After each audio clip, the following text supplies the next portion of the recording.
今日我同我阿爸玩呢個友誼賽嘅搶星大戰，我咧就諗住用小辣椒嚟對我阿爸。好，而家開咗戰，我阿爸就用猴子，我就用小辣椒，有啲難玩。你而家就準備瞄準住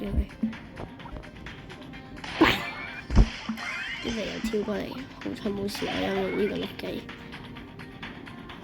喺度等佢一個人手射，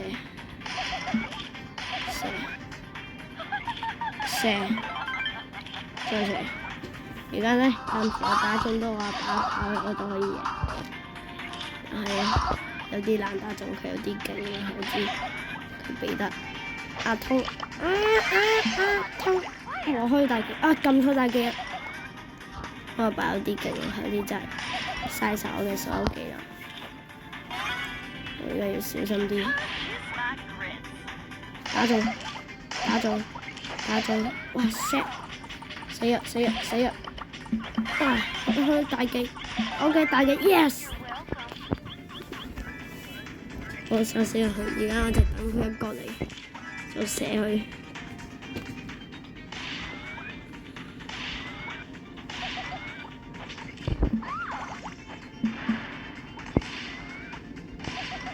有時候企喺度唔喐，你殺死佢。等先，我好似要喐，你喐先。你我真係要喐，等先。哦，佢竟然開咗大技走啊 ！No 哎呀死我！而家我阿爸就贏我2分，好似有啲輸，開唔開自動開？哎呀，追殺！嘭！等先，我一定要打中，我得嘅。No， 唔通我輸？佢點同都好，我都係打中 ，yes， 我就等佢一打我飛走，贏咗。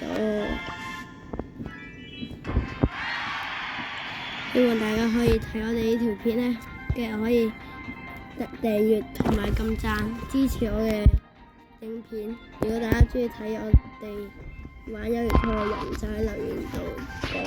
但係如果中意睇我開卡巴嘅話，就喺留言區度講啦。拜拜。